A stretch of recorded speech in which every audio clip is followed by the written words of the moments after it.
ओम शांति साकार मुरली इंदिन तारीखु 5/11/2025। मीठे बच्चे, ये सारी दुनिया रोगियों की बड़ी हॉस्पिटल है। बाबा आए हैं सारी दुनिया को निरोगी बनाने। ತಂದೆ ತಿಳಿಸಿದರೆ, ಮಧುರಾದ ಮಕ್ಕಳೇ, ಇಡೀ ಪ್ರಪಂಚ ರೋಗಿಗಳ ಬಹಳ ದೊಡ್ಡ ಹಾಸ್ಪಿಟಲ್ ಆಗಿದೆ. ತಂದೆ ಬಂದಿದ್ದರೆ ಇಡೀ ಪ್ರಪಂಚವನ್ನ ನಿರೋಗಿಯಾಗಿ ಮಾಡಕ್ಕೋಸ್ಕರ. ಇಂದಿನ ಪ್ರಶ್ನೆ, कौन सी स्मृति रहे तो कभी भी मुरझाइश व दुख की लहर आ नहीं सकती. ಯಾವ ಒಂದು ಸ್ಮೃತಿ ಇದ್ದಾಗ ಎಂದೂ ಸಹ ಬಾಡೋಗೋದಾಗ್ಲಿ ದುಃಖದ ಅಲಿ ಬರೋದಕ್ಕೆ ಸಾಧ್ಯ ಇಲ್ಲ. ಉತ್ತರ ಆಗಿದೆ, अभी हम इस पुरानी दुनिया पुराने शरीर को छोड़ घर में जाएंगे, फिर नई दुनिया में पुनर्जन्म लेंगे. ಈಗ ನಾವು ಈ ಹಳೆ ಪ್ರಪಂಚ ಹಳೆ ದೇಹವನ್ನ ಬಿಟ್ಟು ಮನೆಗೆ ಹೋಗ್ತೀವಿ. ನಂತರ ಹೊಸ ಪ್ರಪಂಚದಲ್ಲಿ ಪುನರ್ಜನ್ಮವನ್ನ ಪಡಿತೀವಿ. हम अभी राजयोग सीख रहे हैं राजाई में जाने के लिए. ಈಗ ನಾವು ರಾಜಯೋಗವನ್ನ ಕಲಿತಿದ್ದೀವಿ ರಾಜ್ಯಕ್ಕೋಸ್ಕರ. बाप हम बच्चों के लिए रूहानी राजस्थान स्थापन कर रहे. यही स्मृति रहे तो दुख की लहर आ नहीं सकती. ತಂದೆ ನಮ್ಮ ಮಕ್ಕಳಿಗೋಸ್ಕರ ಆತ್ಮಿಕ ರಾಜಸ್ಥಾನನ್ನ ಸ್ಥಾಪನೆ ಮಾಡ್ತಿದ್ದಾರೆ. ಈ ಒಂದು ಸ್ಮೃತಿ ಇದ್ದಾಗ ದುಃಖದ ಅಲೆ ಬರೋದಕ್ಕೆ ಸಾಧ್ಯ ಇಲ್ಲ. ಹಾಡಾಗಿದೆ, ತುಮಿ ಹೋ ಮಾತಾ ತುಮಿ ಹೋ ಪಿತಾ, ನೀವೇ ತಂದೆ ನೀವೇ ತಾಯಿ. ಓಂ ಶಾಂತಿ. गीत कोई तुम बच्चों के लिए नहीं है, नए नए लोगों के लिए समझाने के लिए. ऐसे भी नहीं, यह सब समझदार ही है. नहीं, ಬೇಸಮಜ್ ಕೋ ಸಮಜ್ದಾರ್ ಬನಾಯಾ ಜಾತ. ಈ ಹಾಡು ತಮ್ಮ ಮಕ್ಕಳಿಗೋಸ್ಕರ ಅಲ್ಲ, ಹೊಸ ಹೊಸ ಮನುಷ್ಯರಿಗೆ ತಿಳಿಸಕ್ಕೋಸ್ಕರ. ಆ ರೀತಿನೂ ಅಲ್ಲ, ಇಲ್ಲಿ ಎಲ್ಲರೂ ತಿಳುವಳಿಕೆ ಉಳ್ಳವರೇ ಇದ್ದಾರೆ. ಇಲ್ಲ, ಯಾರು ತಿಳುವಳಿಕೆ ಹೀನರಾಗಿದ್ದರೆ ಅವರನ್ನ ತಿಳುವಳಿಕೆ ಉಳ್ಳವರಾಗಿ ಮಾಡಲಾಗತ್ತೆ. ಬಚ್ಚೆ ಸಮಜ್ತೆ ಹಮ್ ಕಿತನೆ ಬೇಸಮಜ್ ಬನ್ ಗಯೆ ಥೆ, ಆ ಬಾಪ್ ಹಮ್ಕೋ ಸಮಜ್ದಾರ್ ಬನಾದೆ. ಮಕ್ಕಳಿಗೆ ಗೊತ್ತಾಗಿದೆ ನಾವು ಎಷ್ಟು ತಿಳುವಳಿಕೆ ಹೀನರಾಗಿದ್ವಿ, ಈಗ ತಂದೆಯ ಮುಖಾಂತರ ನಾವು ತಿಳುವಳಿಕೆ ಉಳ್ಳವರಾಗಿ ಆಗ್ತಿದ್ದೀವಿ. जैसे स्कूल में पढ़कर बच्चे कितने समझदार बन जाते, और एक अपनी अपनी समझ से बैरिस्टर इंजीनियर आदि बन. ಯಾರ ರೀತಿ ಸ್ಕೂಲಲ್ಲಿ ಮಕ್ಕಳು ಓದಿ ಎಷ್ಟು ತಿಳುವಳಿಕೆ ಉಳ್ಳವರಾಗ್ತಾರಲ್ಲ, ಪ್ರತಿಯೊಬ್ಬರು ತಮ್ಮದೇ ಆದ ತಿಳುವಳಿಕೆಯಿಂದ ಕೆಲವರು ಲಾಯರ್ ಆಗ್ತಾರೆ, ಇಂಜಿನಿಯರ್ ಆಗ್ತಾರೆ. ಈ ರೀತಿ ये तो आत्मा को समझदार बनाना है, पढ़ती भी आत्मा है शरीर द्वारा. ಇಲ್ಲಂತೂ ಆತ್ಮವನ್ನ ತಿಳುವಳಿಕೆ ಉಳ್ಳವರಾಗಿ ಮಾಡಬೇಕು. ಓದೋದು ಆತ್ಮ ಶರೀರದ ಮುಖಾಂತರ. परंतु बाहर में जो भी शिक्षा मिलती वो है अल्पकाल के लिए शरीर निर्वाह अर्थ. ಆದರೆ ಹೊರಗಡೆ ಏನೆಲ್ಲ ಶಿಕ್ಷಣ ಸಿಗತ್ತೆ ಅದು ಅಲ್ಪ ಕಾಲ ಶರೀರವನ್ನ ಪೋಷಣೆ ಮಾಡಕ್ಕೋಸ್ಕರ. बस कोई कन्वर्ट भी करते हिंदुओं को क्रिश्चियन बना देते, किस लिए? थोड़ा सुख पाने के लिए. ಬಲೆ ಕೆಲವರು ಹಿಂದೂಗಳನ್ನ ಕ್ರಿಶ್ಚಿಯನ್ಸ್ ಆಗಿ ಕನ್ವರ್ಟ್ ಮಾಡ್ತಾರೆ. ಏನಕ್ಕೋಸ್ಕರ? ಸ್ವಲ್ಪ ಸುಖವನ್ನ ಪಡೆಯಕ್ಕೋಸ್ಕರ. पैसे नौकरी आदि सहज मिलने के लिए, आजीविका के लिए. ಹಣವನ್ನ ಗಳಿಸಕ್ಕೋಸ್ಕರ, ಸಹಜವಾಗಿ ಸಿಗಕ್ಕೋಸ್ಕರ, ಜೀವನವನ್ನ ನಡೆಸಕ್ಕೋಸ್ಕರ. आप तुम बच्चे जानते हो हमको पहले पहले तो आत्मा अभिमानी बनना पड़े. ये है मुख्य बात, क्योंकि ये है रोगियों की दुनिया. ಈಗ ನಿಮಗೆ ಅರಿವಾಗಿದೆ ನಾವು ಮೊಟ್ಟ ಮೊದಲು ಆತ್ಮ ಅಭಿಮಾನಿ ಆಗ್ಬೇಕು. ಇದಾಗಿದೆ ಮುಖ್ಯ ಮಾತು. ಯಾಕೆಂದರೆ ಇದಾಗಿದೆ ರೋಗಿಗಳ ಪ್ರಪಂಚ. ऐसा कोई मनुष्य नहीं जो रोगी नहीं बनता, कुछ ना कुछ होता जरूर है. ಆ ರೀತಿ ಮಾನವ ಯಾರೂ ಇಲ್ಲ ರೋಗ ಇಲ್ಲದೆ ಇರುವಂತವರು. ಏನೋ ಒಂದು ಇದ್ದೇ ಇರುತ್ತೆ. ये सारी दुनिया बड़े से बड़ी हॉस्पिटल है जिसमें सब मनुष्य पतित रोगी हैं, आयु भी बहुत कम होती. ಈ ಇಡೀ ಪ್ರಪಂಚ ಬಹಳ ದೊಡ್ಡ ಹಾಸ್ಪಿಟಲ್ ಆಗಿದೆ. ಇದರಲ್ಲಿ ಮಾನವ ಪತಿತ ರೋಗಿಯಾಗಿದ್ದಾನೆ, ಆಯುಷ್ಯು ಸಹ ಬಹಳ ಕಡಿಮೆ ಇದೆ. अचानक मृत्यु को पा लेते, काल के चंबे में आ जाते, ये भी तुम बच्चे जानते हो. ಇದ್ದಕ್ಕಿದ್ದಂಗೆ ಮೃತ್ಯುವಿನಲ್ಲಿ ಸಿಕ್ಕಾಕೊಂತಾನೆ, ಸಮಯದಲ್ಲಿ ಸಿಕ್ಕಾಕೊಂತಾನೆ. ಇದು ಸಹ ಮಕ್ಕಳಿಗೆ ಅರಿವಿದೆ. तुम बच्चे सिर्फ भारत के नहीं सारे विश्व की सर्विस करते हो गुप्त रीति. मूल बात है कि बाबा को कोई नहीं जानते. ತಾವು ಮಕ್ಕಳಂತೂ ಭಾರತನೇ ಅಲ್ಲ ಇಡೀ ವಿಶ್ವದ ಸೇವೆಯನ್ನ ಮಾಡ್ತೀರಾ ಗುಪ್ತವಾದ ರೀತಿಯಲ್ಲಿ. ಮುಖ್ಯವಾದ ಮಾತು, ತಂದೆಯ ಬಗ್ಗೆ ಯಾರಿಗೂ ಅರಿವಿಲ್ಲ. मनुष्य होकर और पारणों के बाप को नहीं जानते, उनसे प्यार नहीं रखते. आप बाबा कहते मेरे साथ प्यार रखो. ಮನುಷ್ಯರಾಗಿದ್ದು ಪಾರಲೌಕಿಕ ತಂದೆಯ ಬಗ್ಗೆ ತಿಳ್ಕೊಂಡಿಲ್ಲ, ಅವರ ಜೊತೆ ಪ್ರೀತಿ ಇಲ್ಲ. ಈಗ ತಂದೆ ತಿಳಿಸ್ತಾರೆ, ನನ್ನ ಜೊತೆ ಪ್ರೀತಿಯನ್ನ ಇಡಿ. ಮೇರೆ ಸಾಥ್ ಪ್ಯಾರ್ ರಕ್ತೆ ರಕ್ತೆ ತುಮಕೋ ಮೇರೆ ಸಾಥ್ ವಾಪಸ್ ಚಲ್ನಾ. ನನ್ನ ಜೊತೆ ಪ್ರೀತಿಯನ್ನ ಇಡ್ತಾ ಇಡ್ತಾ ನನ್ನ ಜೊತೆನೆ ವಾಪಸ್ ಹೋಗ್ಬೇಕಾಗಿದೆ. जब तक वापस चले तब तक इस चीची दुनिया में रहना पड़े. पहले पहले तो देह अभिमान से देही अभिमानी बनो, तब तुम धारणा कर सकते हो और बाबा को याद कर सकते हो. ಎಲ್ಲಿವರೆಗೂ ವಾಪಸ್ ಹೋಗೋದಿಲ್ಲ ಅಲ್ಲಿವರೆಗೂ ಈ ಕೊಳಕಿನ ಪ್ರಪಂಚದಲ್ಲಿ ಇರಬೇಕಾಗುತ್ತೆ. ಮೊಟ್ಟ ಮೊದಲು ದೇಹದ ಅಭಿಮಾನದಿಂದ ಆತ್ಮಿಕ ಸ್ಮೃತಿಯನ್ನು ಧಾರಣೆ ಮಾಡಿ, ಮತ್ತೆ ತಂದೆಯ ನೆನಪಿನಲ್ಲಿರಿ. अगर देही अभिमानी नहीं बनते तो कोई काम की नहीं. देह अभिमान तो सब है. ಆತ್ಮಿಕ ಸ್ಥಿತಿಯಲ್ಲಿ ಇಲ್ಲ ಅಂದ್ರೆ ಯಾವ ಕೆಲಸಕ್ಕೂ ಬರಲ್ಲ. ಇಂದು ದೇಹದ ಅಭಿಮಾನದಲ್ಲಿ ಎಲ್ಲರೂ ಇದ್ದಾರೆ. तुम समझते हो कि हम आत्मा अभिमानी नहीं बनते, बाबा को याद नहीं करते, तब वही है जो पहले थे. ತಮಗೂ ಅರಿವಾಗಿದೆ, ನಾವು ಆತ್ಮ ಅಭಿಮಾನಿ ಆಗಿಲ್ಲ, ತಂದೆಯ ನೆನಪ ಮಾಡಿಲ್ಲ ಅಂದ್ರೆ ನಾವು ಅಲ್ಲೇ ಇದ್ದೀವಿ ಎಲ್ಲಿ ಮೊದಲಿದ್ವಿ. मूल बात है ही देही अभिमानी बनने की, ना कि रचना को जानने. ಮುಖ್ಯವಾದ ಮಾತು ಆತ್ಮಿಕ ಸ್ಥಿತಿಯಲ್ಲಿ ಇರಬೇಕು, ರಚನೆಯ ಅರಿವಿನ ಬಗ್ಗೆ ಅಲ್ಲ. गाया भी जाता रचयिता और रचना का ज्ञान, ऐसे नहीं पहले रचना फिर रचयिता का ज्ञान कहेंगे. नहीं, पहले रचयिता वही बाप है. ಗಾಯನೂ ಇದೆ, ರಚಯಿತ ಮತ್ತು ರಚನೆಯ ಜ್ಞಾನ. ಈ ರೀತಿ ಎಂದೂ ಹೇಳೋದಿಲ್ಲ ರಚನೆ ನಂತರ ರಚಯಿತನ ಜ್ಞಾನ ಅಂತ ಇಲ್ಲ. ಮೊದಲು ರಚಯಿತ ಅವರೇ ತಂದೆಯಾಗಿದ್ದಾರೆ. कहा भी जाता वो गॉड फादर, वो आकर तुम बच्चों को आप समान बनाते. बाप तो सदैव आत्मा अभिमानी है ही, इसलिए वह सुप्रीम है. ಹೇಳಾಗುತ್ತೆ ಮಕ್ಕಳಿಗೆ ತನ್ನ ಸಮಾನ ಮಾಡ್ಕೊಂತಾರೆ ಅಂತ, ಅದಕ್ಕೆ ಓ ಗಾಡ್ ಫಾದರ್ ಅಂತೀವಲ್ಲ. बाप तो सदैव आत्मा अभिमानी है ही, इसलिए वह सुप्रीम है. बाबा कहते मैं तो आत्मा अभिमानी. ತಂದೆ ಸದಾ ಆತ್ಮ ಅಭಿಮಾನಿಯಾಗಿ ಇರ್ತಾರೆ, ಅದಕ್ಕೆ ಅವರು ಪರಮ ಆಗಿದ್ದಾರೆ. ತಂದೆ ಅಂತಾರೆ ನಾನಂತೂ ಆತ್ಮ ಅಭಿಮಾನಿಯಾಗಿದ್ದೀನಿ. जिसमें प्रवेश किया उसको भी आत्मा अभिमानी बनाता हूँ, इसमें प्रवेश करता हूँ इनको कन्वर्ट करने, क्योंकि ये भी देह अभिमान में थे. इनको भी कहता हूँ अपने को आत्मा समझ, मुझे यथार्थ ರೀತಿ याद करो. ಯಾರಲ್ಲಿ ಪ್ರವೇಶ ಮಾಡ್ತೀನಿ ಅವರನ್ನು ಸಹ ಆತ್ಮ ಅಭಿಮಾನಿಯಾಗಿ ಮಾಡ್ತೀನಿ. ಇವರಲ್ಲಿ ಪ್ರವೇಶ ಮಾಡ್ತೀನಿ, ಇವರನ್ನ ಪರಿವರ್ತನೆ ಮಾಡ್ತೀನಿ. ಯಾಕೆಂದರೆ ಇವರು ಮೊದಲು ದೇಹದ ಅಭಿಮಾನದಲ್ಲಿ ಇದ್ರು. ಇವರಿಗೂ ಅಂತೀನಿ ನಿಮ್ಮನ್ನ ನೀವು ಆತ್ಮ ಅಂತ ತಿಳಿದು ಯಥಾರ್ಥವಾದ ರೀತಿಯಲ್ಲಿ ನನ್ನನ್ನ ನೆನಪು ಮಾಡಿ. ऐसे बहुत मनुष्य जो समझते आत्मा अलग है जीव अलग है. ಆ ರೀತಿ ಅನೇಕ ಜನ ಮಾನವರಿದ್ದಾರೆ, ತಿಳ್ಕೊಂತಾರೆ ಆತ್ಮನೇ ಬೇರೆ ಜೀವನೇ ಬೇರೆ ಆಗಿದೆ. आत्मा देह से निकल जाती तो दो चीज हो गई ना. बाबा समझाते तुम आत्मा हो, आत्मा ही पुनर्जन्म ले.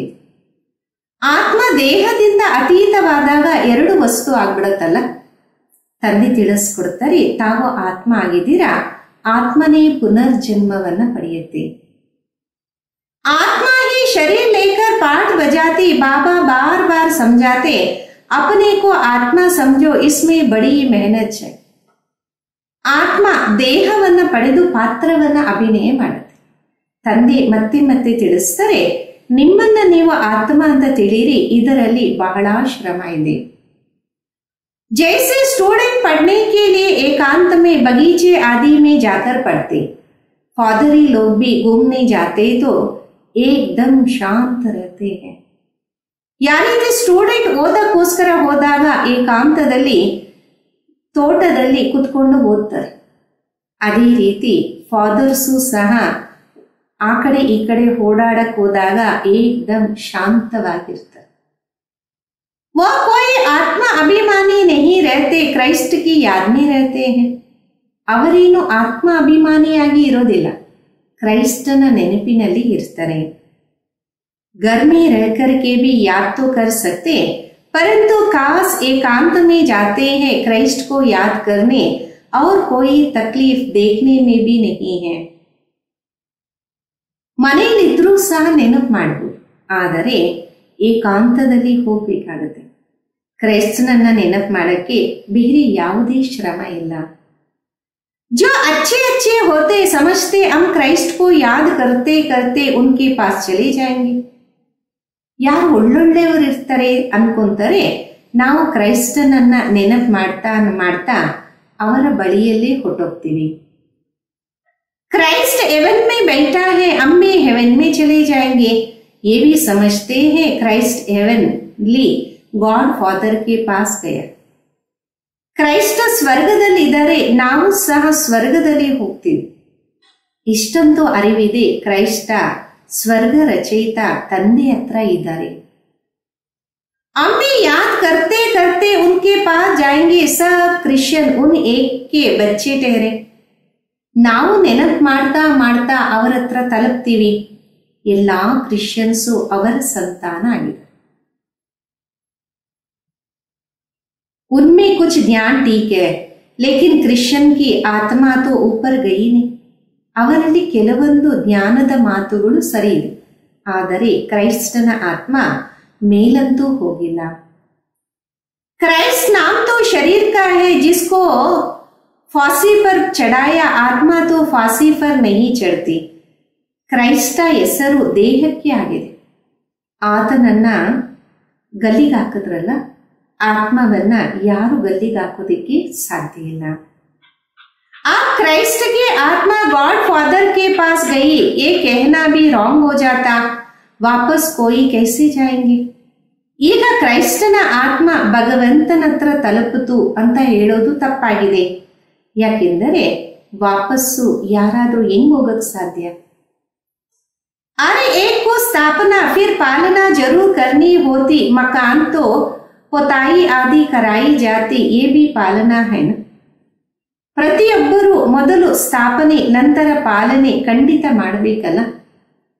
ಮನೆಗೆ ಸುಣ್ಣ ಬಳಿತೀವಿ ಅಥವಾ ರಿಪೇರಿ ಮಾಡಿಸ್ತೀವಿ, ಇದು ಸಹ ಪಾಲನೆನೇ ಅಲ್ವಾ. आप बेहद के बाप को तुम याद करते हो, ये नॉलेज बेहद के बाबा के सिवाय कोई दे ना सके. ಈಗ ತಾವು ಅನಂತವಾದ ತಂದೆಯನ್ನ ನೆನಪು ಮಾಡ್ತಾ ಇದ್ದೀರಿ. ಈ ಅನಂತವಾದ ಜ್ಞಾನ ಅನಂತವಾದ ತಂದೆ ಬಿಟ್ಟು ಮತ್ಯಾರೂ ಕೊಡೋದಕ್ಕೆ ಸಾಧ್ಯ ಇಲ್ಲ. अपना ही कल्याण करना है, रोगी से निरोगी बनना है. ये रोगियों की बड़ी ಹಾಸ್ಪಿಟಲ್. ತಮ್ಮ ಕಲ್ಯಾಣವನ್ನು ತಾವೇ ಮಾಡ್ಕೋಬೇಕು. ಇದು ರೋಗದಿಂದ ನಿರೋಗಿ ಮಾಡುವ ಸ್ಥಾನ.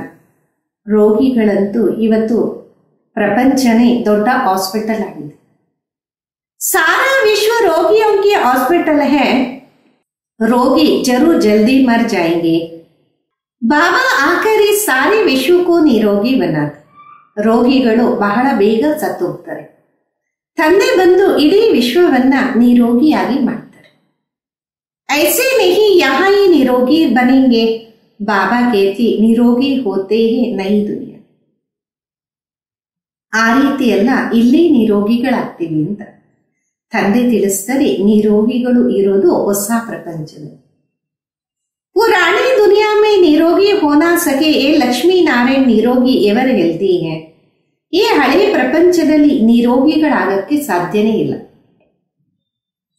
ಈ ಲಕ್ಷ್ಮೀ ನಾರಾಯಣ ನಿರೋಗಿ ಆರೋಗ್ಯವಂತರಾಗಿದ್ದಾರೆ. वहां आयु भी बड़ी होती, रोगी विशेष होते हैं, वैसलेस रोगी नहीं होते, वह है ही ಸಂಪೂರ್ಣ ನಿರ್ವಿಕಾರ. ಅಲ್ಲಿ ಆಯುಷು ಸಹ ದೊಡ್ಡದಾಗಿ ಇರುತ್ತೆ, ರೋಗಿಗಳು ವಿಕಾರಿಗಳಾಗಿರ್ತಾರೆ. ನಿರ್ವಿಕಾರಿಗಳು ರೋಗಿ ಆಗೋದಿಲ್ಲ, ಅವರಾಗಿದ್ದರೆ ಸಂಪೂರ್ಣ ನಿರ್ವಿಕಾರಿ. बाप खुद कहते इस समय सारा विश्व खास भारत रोगी है, तुम बच्चे पहले पहले निरोगी दुनिया में आते हो, निरोगी बनते हो याद की यात्रा से. ತಂದೆ ಸ್ವಯಂ ತಿಳಿಸಿದರೆ ಈ ಸಮಯದಲ್ಲಿ ಇಡೀ ವಿಶ್ವ, ಮುಖ್ಯವಾಗಿ ಭಾರತ ರೋಗಿಯಾಗಿದೆ. ತಾವು ಮಕ್ಕಳು ಮೊಟ್ಟ ಮೊದಲು ನಿರೋಗಿ ಪ್ರಪಂಚದಲ್ಲಿ ಬರ್ತೀರಾ, ನಿರೋಗಿಗಳಾಗ್ತೀರಾ ನೆನಪಿನ ಯಾತ್ರೆಯಿಂದ. याद से तुम चले जाएंगे अपने स्वीट होम, ये भी एक यात्रा है ना. ನೆನಪಿನಿಂದ ತಾವು ತಮ್ಮ ಮಧುರವಾದ ಮನೆಯನ್ನು ತಲುಪ್ತೀರ, ಇದು ಸಹ ಒಂದು ಯಾತ್ರೆ ಆಗಿದೆ ಅಲ್ಲ. आत्मा की यात्रा है, बाप परमात्मा के पास जाने की, ये है स्पिरिचुअल यात्रा. ಆತ್ಮದ ಯಾತ್ರೆ ಆಗಿದೆ, ತಂದೆ ಪರಮಾತ್ಮನ ಹತ್ರ ತಲುಪುವಂಥದ್ದು, ಇದಾಗಿದೆ ಆಧ್ಯಾತ್ಮಿಕ ಯಾತ್ರೆ.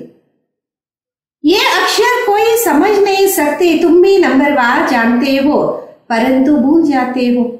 ಈ ಅಕ್ಷರ ಯಾರೂ ಅರ್ಥ ಮಾಡ್ಕೊಳಲ್ಲ, ತಾವು ಸಹ ನಂಬರ್ವಾರ ಅರ್ಥ ಮಾಡ್ಕೊಂತೀರಾ, ಆದರೆ ಮರ್ತೋಗ್ತೀರಾ.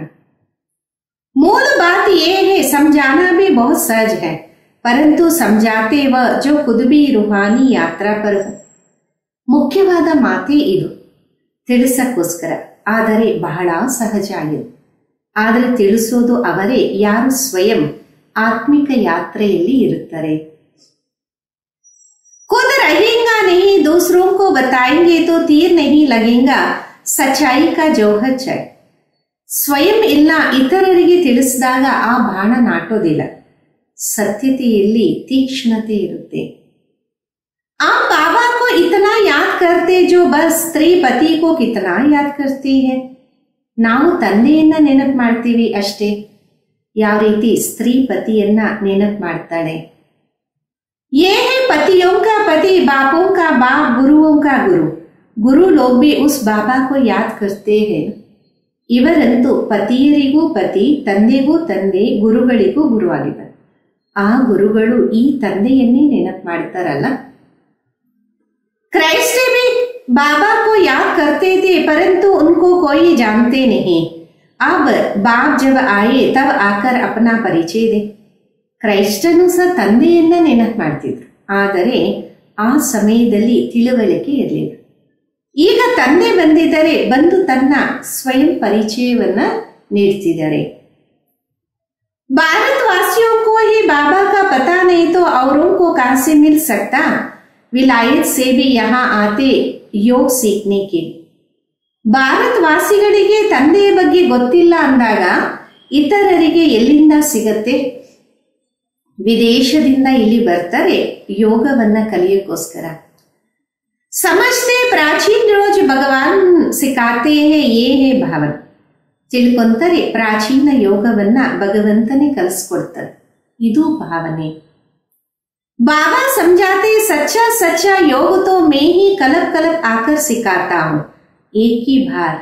मुख्य बात है अपने को आत्मा समझ बाबा को याद करो, इसको ही रूहानी योग कहा जाता.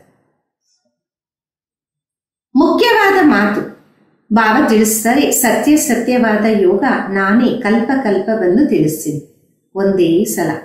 ತಮ್ಮನ್ನ ತಾವು ಆತ್ಮ ಅಂತ ತಿಳಿದು ತಂದೆಯನ್ನ ನೆನಪು ಮಾಡಿ, ಇದಕ್ಕೆ ಆತ್ಮಿಕ ಯೋಗ ಅಂತಾರೆ. ಬಾಕಿ ಸಬ್ಕಾ ಜಿಸ್ಮಾನಿ ಯೋಗ ಹೇ, ಬ್ರಹ್ಮ ಸೆ ಯೋಗ ರಖತೆ ವೋ ಭಿ ಬಾಪ್ ತೋ ನಹೀ ಹೈ. ಮಿಕ್ಕಿದೆಲ್ಲ ದೈಹಿಕ ಯೋಗ ಆಗಿದೆ, ಬ್ರಹ್ಮನಿಂದ ಯೋಗವನ್ನ ಇಡ್ತಾರೆ, ಆ ತತ್ವ ಅಂತೂ ತಂದೆ ಅಲ್ವಲ್ಲ. वो तो महातत्व है, रहने का स्थान है, तो राइट एक ही बाप है, एक बाप को ही सत्य कहा जाता. ಅದಂತೂ ಮಹಾತತ್ವ ಆಗಿದೆ, ಇರುವಂತಹ ಸ್ಥಾನ ಸತ್ಯ ಒಬ್ಬ ತಂದೆ ಆಗಿದ್ದರೆ ಒಬ್ಬ ತಂದೆಗೆ ಸತ್ಯ ಅಂತ ಹೇಳ್ಬೋದು.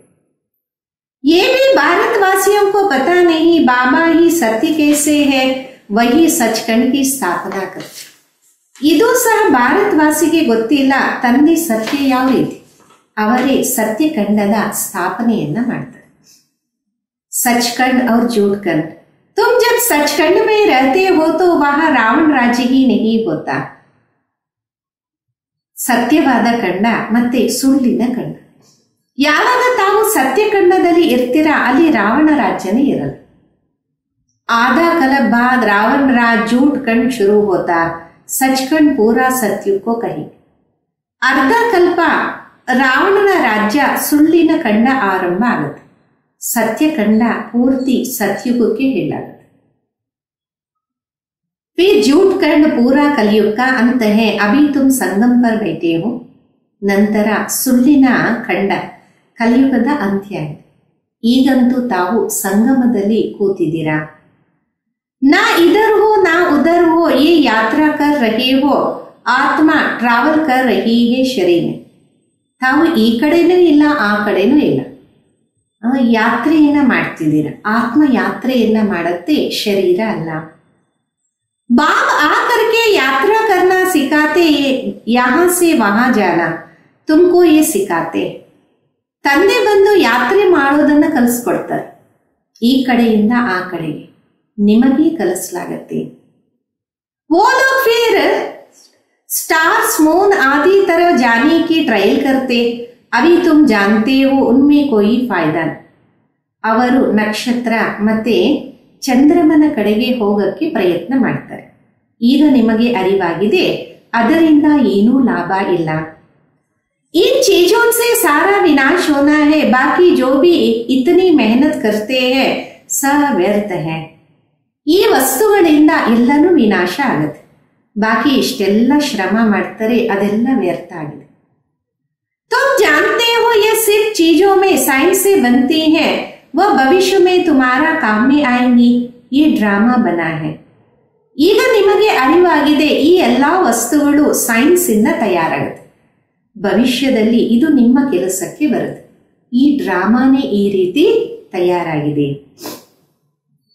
बेहद का बाप आकर पढ़ाते तो कितना रिकॉर्ड रखना है, टीचर का वैसे भी बहुत रिकॉर्ड रखते हैं ना.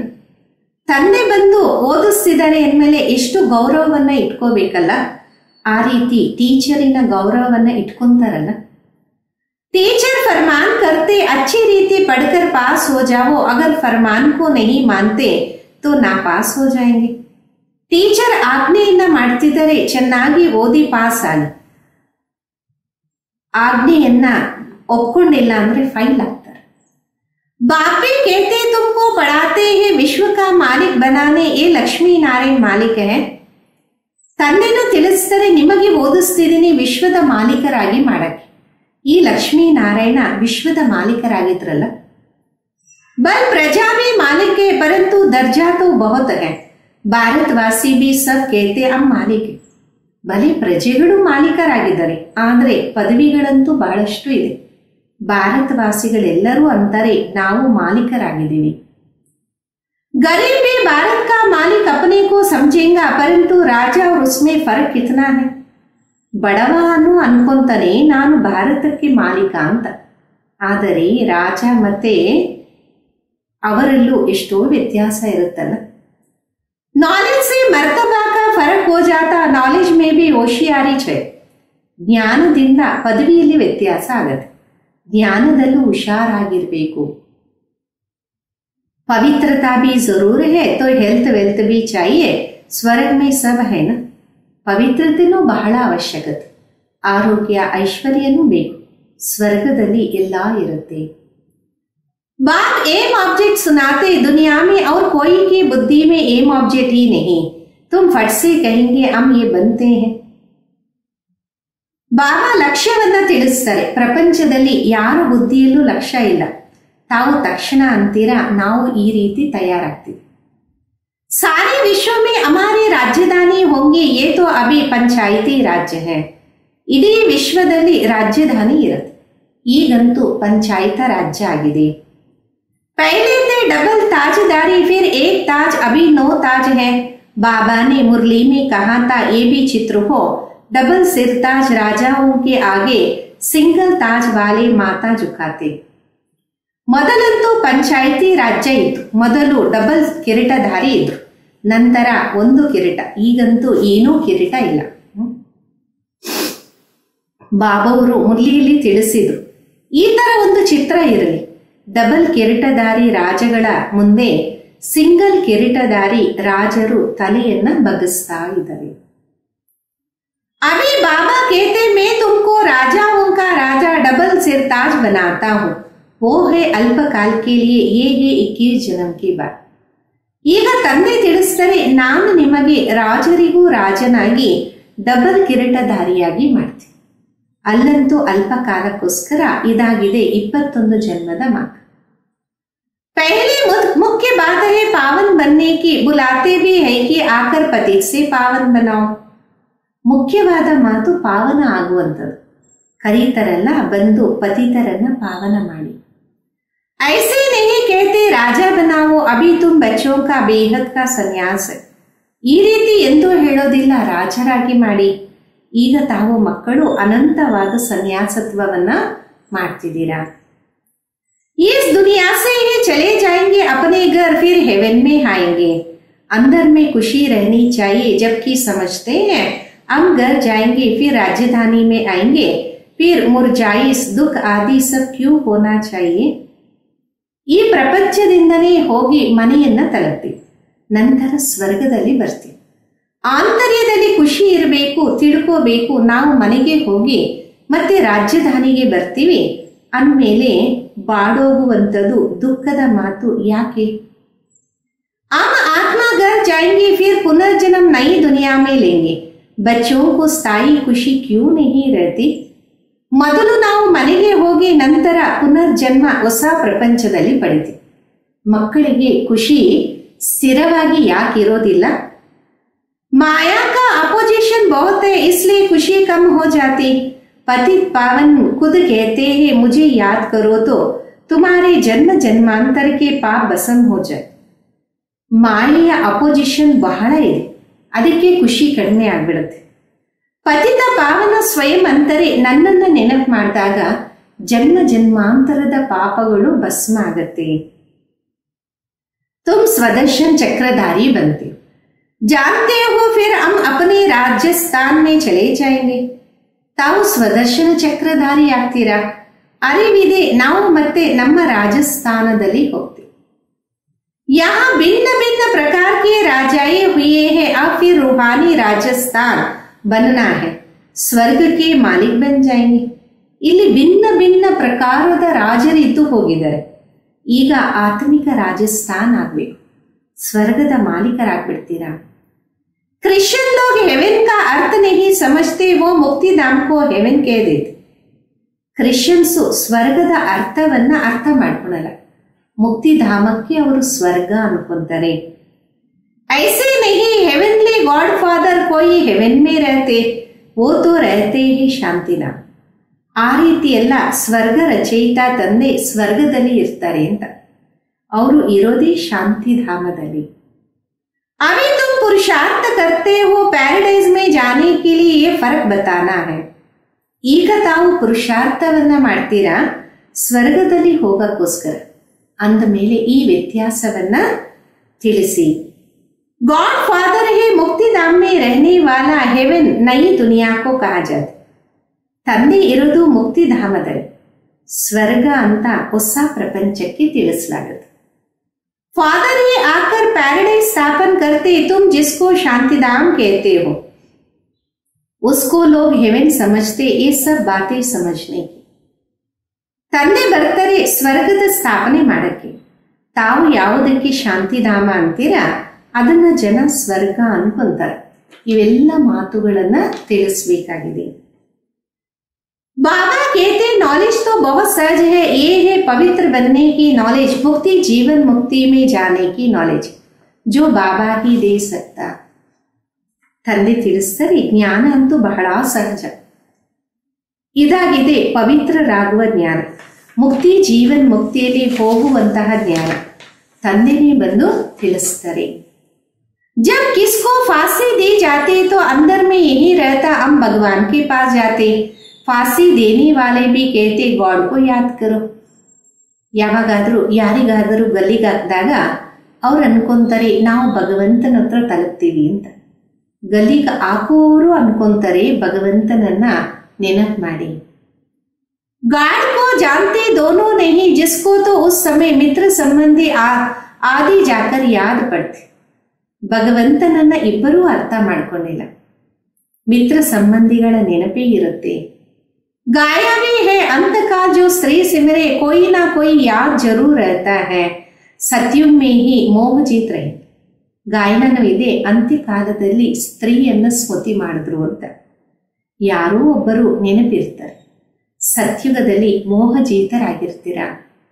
वहां जानते हैं एक काल छोड़ दूसरे लेंगे, वहां याद करने की दरकार नहीं, इसलिए कहते दुख में सिमरन सब करे, सुख में करे ना कोई. यहाँ दुख है इसलिए याद करते हैं, भगवान से कुछ मिले. ಅಲ್ಲಿ ನೆನಪು ಮಾಡುವ ಅವಶ್ಯಕತೆ ಇಲ್ಲ, ಯಾಕೆಂದರೆ ದುಃಖದಲ್ಲಿ ಎಲ್ಲರೂ ಸ್ಮೃತಿ ಮಾಡ್ತಾರೆ. ಅದಕ್ಕೆ ಗಾಯನ ಇದೆ, ದುಃಖದಲ್ಲಿ ಎಲ್ಲರೂ ಸ್ಮೃತಿ ಮಾಡ್ತಾರೆ ಅಂತ. ಇಲ್ಲಿ ದುಃಖ ಇದೆ, ಅದಕ್ಕೆ ನೆನಪು ಮಾಡ್ತೀವಿ, ಭಗವಂತನಿಂದ ಏನಾದ್ರೂ ಸಿಗಲಿ. वहां तो सब कुछ मिला हुआ है, तुम कह सकते हो हमारा उद्देश्य है मनुष्य को आस्तिक बनाना, धनी का बनाना. ಅಲ್ಲಂತೂ ಎಲ್ಲಾ ಸಿಕ್ಕಿರುತ್ತೆ. ನೀವು ತಿಳಿಸಬಹುದಾಗಿದೆ, ನಮ್ಮ ಉದ್ದೇಶ ಆಗಿದೆ ಮನುಷ್ಯರನ್ನ ಆಸ್ತಿಕರಾಗಿ ಮಾಡುವಂಥದ್ದು, ಅಂದ್ರೆ ಮಾಲೀಕರಾಗಿ ಮಾಡುವಂಥದ್ದು. अभी सब निधन के हैं, हम धन के बनते हैं, सुख शांति संपत्ति का वर्षा देने वाला बाबा. ಈಗಂತೂ ಎಲ್ಲರೂ ನಿಧನರಾಗಿದ್ದಾರೆ. ಈಗ ನಾವು ಧನಿ ಅಂದ್ರೆ ಮಾಲೀಕನ ಮಗು ಆಗಿದ್ದೀವಿ. ಸುಖ ಶಾಂತಿ ಸಂಪತ್ತಿನ ಆಸ್ತಿ ನೀಡುವಂತವರು ತಂದೆಯಾಗಿದ್ದಾರೆ. इन लक्ष्मी नारायण की कितनी बड़ी आयु थी ये भी जानते हैं, भारतवासी की ही पहले पहले आयु बहुत बड़ी रहती. ಈ ಲಕ್ಷ್ಮೀ ನಾರಾಯಣರ ಆಯುಷ್ಯು ಎಷ್ಟು ದೊಡ್ಡದಾಗಿತ್ತು, ಇದು ಅರಿವಿದೆ. ಭಾರತವಾಸಿಗಳು ಮೊಟ್ಟ ಮೊದಲು ಬಹಳ ದೊಡ್ಡ ಆಯುಷನ್ನ ಪಡೆದಿದ್ರು. अब छोटी है क्योंकि छोटी हुई ये कोई नहीं जानते, तुम्हारे लिए तो बहुत सहज हो गया समझना और समझना. ಈಗಂತೂ ಆಯುಷ್ಯು ಸಣ್ಣದಾಗಿದೆ, ಇದು ಯಾರಿಗೂ ಗೊತ್ತಿಲ್ಲ. ತಮಗಂತೂ ಬಹಳ ಸಹಜ ಆಗಿದೆ, ಅರ್ಥ ಮಾಡಿಕೊಂಡು ಇತರರಿಗೆ ಅರ್ಥ ಮಾಡಿಸುವಂಥದ್ದು. 100 नंबरवार है, समझानी हर एक की अपनी अपनी है, जो जैसी धारणा करते ऐसे समझते. ನಮ್ಮಲ್ಲೂ ನಂಬರ್ವಾರ್ ಆಗಿದೆ, ತಿಳಿಸುವಂಥದ್ದು ಪ್ರತಿಯೊಬ್ಬರದು ತಮ್ಮದೇ ಆಗಿದೆ. ಯಾವ ರೀತಿ ಧಾರಣೆ ಮಾಡ್ತಾರೆ ಆ ರೀತಿ ತಿಳಿಸ್ಕೊಡ್ತಾರೆ. अच्छा मीठे मीठे सिखिलदे बच्चों प्रति माता पिता बाप दादा का याद प्यार और गुड मॉर्निंग. रूहानी बाप की रूहानी बच्चों को नमस्ते. रूहानी बच्चों की रूहानी बाप दादा को याद प्यार गुड मॉर्निंग और नमस्ते. धारणेಗೋಸ್ಕರ मुख्य सार ಮೊದಲು, जैसे बाप सदैव आत्मा अभिमानी है ऐसे आत्मा अभिमानी रहने का पूरा पूरा पुरुषार्थ करना है.